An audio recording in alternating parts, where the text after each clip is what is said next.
इस समय देश में भी गजब ड्रामा चल रहा है। पूरे देश ने देखा कि किस तरह से नीट का पेपर फिर से लीक हुआ, कैसे एनटीए नाम की निकम्मी संस्था ने डॉक्टर बनने का सपना देखने वाले 23 लाख छात्रों का भविष्य एक झटके में दांव पर लगा दिया। पेपर माफियाओं ने देश की राजधानी दिल्ली से लेकर राजस्थान तक, केरलम से लेकर गुजरात समेत देश के कितने ही राज्यों में हजारों लोगों को यह पेपर लाखों के दाम पर धड़ल्ले से बेचा और इसमें कई बीजेपी नेताओं के तार भी जुड़े पाए गए।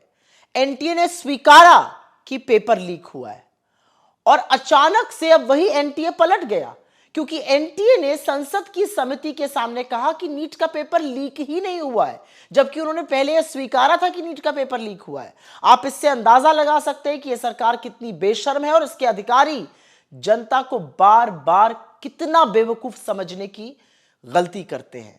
इसके पहले शिक्षा मंत्री धर्मेंद्र प्रधान ने भी कहा था कि पेपर लीक नहीं हुआ, लेकिन असलियत यह है कि जिस गेस्ट पेपर का ये लोग हवाला दे रहे हैं वो असली पेपर से हूबहू मैच करता है। अधिकांश सवाल असली एग्जाम पेपर के थे, ठीक उसी ऑर्डर में थे, उसी भाषा में थे, पंक्चुएशन मार्क्स भी सेम थे जो एग्जामिनेशन पेपर में आए थे।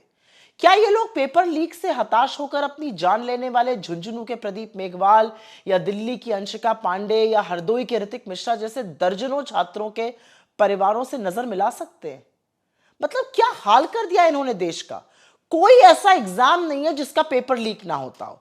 हाल यह है कि नेशनल क्राइम रिकॉर्ड्स ब्यूरो दी एनसीआरबी की जो 2024 की रिपोर्ट है वो बताती है कि देश में हर दिन दर्जनों छात्र आत्महत्या कर रहे हैं कि उनको इस सरकार में अपना भविष्य ही नहीं नजर आता है। और धर्मेंद्र प्रधान को अपने पद पर बने रहने का क्या नैतिक अधिकार है, खासतौर से तब जब पेपर लीक होने के बाद बजाय माफी मांगने के संसदीय समिति के सामने धड़ल्ले से झूठ बोला गया हो। मतलब क्या हाल बना दिया इन्होंने देश का। ना ये छात्र के सगे हैं, ना ये देश के सगे हैं। पेपर लीक होता है, पेपर लीक माफियाओं को संरक्षण देते हैं और संसद जो देश की सबसे ऊंची पंचायत है उसके सामने, उसकी समिति के सामने झूठ बोलते हैं, तो बचा ही क्या है।